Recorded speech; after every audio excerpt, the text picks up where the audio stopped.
పాకిస్తాన్ ఉగ్రవాదంపై భారత సైన్యం చేసిన ఆపరేషన్ సింధూరు విజయదుందుబి మ్రోగించడంతో మన సైనికుల ఆత్మవిశ్వాసం ధైర్య సాహసాలకు దేశమంతా జయజయలు పలుకుతుంది. ఈ సందర్భంగా దేశం మొత్తం త్రివిధ దళాల సేవలకు ఆపరేషన్ సింధూరు విజయం పట్ల తిరంగా ర్యాలీని నిర్వహిస్తోంది.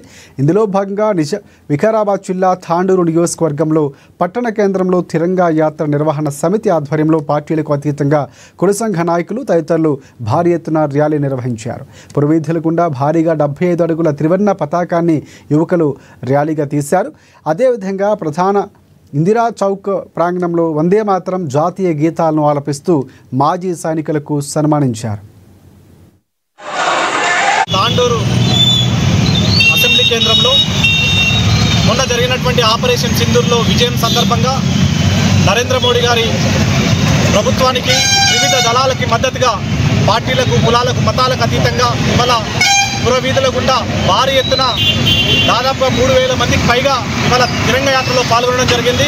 దీని యొక్క ప్రధాన ఉద్దేశం భవిష్యత్తులో ఈ దేశం వైపు ఎవరు ఎన్ని రకాలుగా కుతంత్రాలు చేసి దాడి చేయాలని చూసినా ఈ భారత ప్రభుత్వానికి భారత సైన్యానికి ప్రజలందరూ కూడా అన్నిటినీ ఎజెండాలు పక్కన పెట్టి బేషరతుగా పూర్తి మద్దతును ప్రకటించడం ధ్యేయంగానే ఇవాళ తిరంగ యాత్రని ప్రకటించడం జరిగింది. దాంట్లో ప్రకటించిన వెంబడే పెద్ద ఎత్తున ప్రజలు స్పందించి స్వచ్ఛందంగా పాల్గొనడం చాలా అభినందనీయం.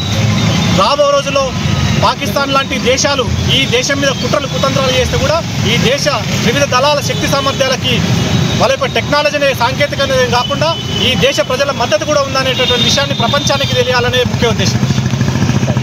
అదేవిధంగా దేశ సరిహద్దులో ప్రాణాలు పణంగా పెట్టి వివిధ దళాలకు సంబంధించినటువంటి సైనికులు వీరోచిత పోరాటం చేసి గత అనేక యుద్ధాలలో కూడా విజయం సాధించిన సందర్భంగా ఈ ప్రాంతం నుంచి ఎవరైతే సైన్యంలో పనిచేశారో వాళ్ళందరికీ కూడా అన్ని గ్రామాలు మండలాల నుంచి ఇక్కడ పిలిపించి వాళ్ళకు పెద్ద ఎత్తున వాళ్ళ కుటుంబ సభ్యులకు సన్మానం చేయడం జరిగింది.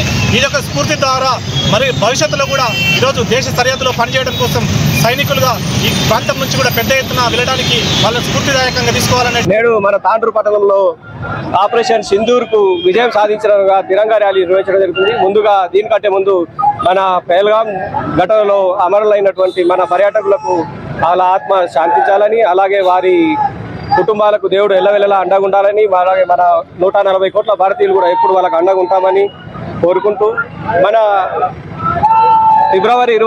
ఏప్రిల్ 22 నాడు జరిగినటువంటి ఘటన మన అందరూ మరవలేముందే.